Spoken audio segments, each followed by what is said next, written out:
duo Dobson-Matheson, puis c'est un peu en lien avec ton sujet, Gilbert. Tu veux parler des duos de défenseurs, mais ce duo-là, là, il pourrait faire offensivement des dommages importants là, aux autres équipes. Puis moi, je pense que c'est une excellente acquisition. J'ai hâte de les voir aller ensemble.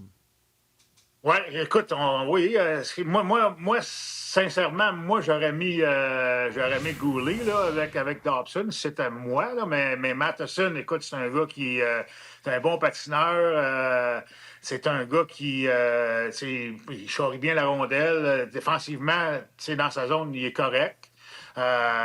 Il va être appelé encore à jouer beaucoup de minutes. Il ne jouera peut-être pas sur le power play, par exemple, parce que Dobson va être sur le power play, puis Hudson va être sur le jeu de puissance, ça c'est sûr et certain. Reste à voir si les deux vont être capables de bâtir des affinités ensemble. On va sûrement les voir dans les matchs hors concours. Mais comme je vous dis... Mais comme il nous dit, on vient de le perdre. Perdu Gilbert? Excusez. On va le retrouver. Il a dû recevoir un téléphone. Es-tu là, Gilbert? Je suis là, non, je l'ai flushé. Je suis au téléphone parce que mon ordinateur ne marche pas. Non, mais moi, sincèrement, mes paires de défense, c'était Goulet avec Dobson. J'aurais aimé voir ça. J'aurais mis Matheson avec Hudson. Puis j'aurais mis Carrier. Je mettrais Carrier avec Jack High.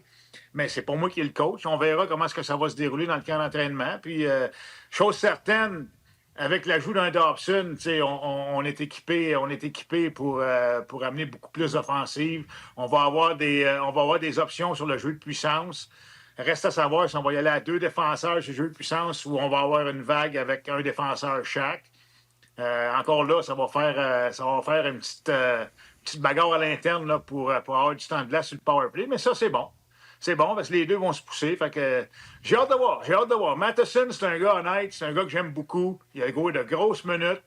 Je trouvais souvent l'année passée qu'on le critiquait, puis c'était pas toujours mérité parce qu'il se donnait soir après soir après soir. C'est sûr que quand tu joues 28 minutes, à un moment donné, tu vas faire des revirements. Là. Les gars, si vous ne chauffez pas votre char, vous n'aurez pas d'accident. Il est trop sur la glace, trop la rondelle, à un moment donné, tu vas faire des revirements. Mais je pense qu'en limitant un petit peu son temps de glace, puis en jouant moins sur le jeu de puissance, il va peut-être être à peu près à 20 minutes par game, ce qui devrait être excellent pour lui. Là. Gilbert, j'adore ce que tu dis. Ça va un peu dans le sens de Jeff Gorton au tournoi de golf quand il a dit « Je trouve qu'on ne donne pas assez de crédit et de mérite à Mike Matheson. » Il est à la dernière année de son contrat.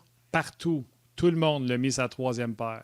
Eux autres, ils arrivent, ils font « Ouais. » Il est sa première paire. Non. Puis le Canadien pourrait mettre Goulet avec Dobson parce que les deux sont signés pour très longtemps puis dire ça va être ça pour longtemps. Pour moi, là, Gilbert, le message est fort. Le Canadien veut re-signer Matheson dans un rôle de vétéran, de grand frère. Pour le Canadien, Matheson fait partie du top 6 des défenseurs du Canadien après cette année en faisant ce geste-là.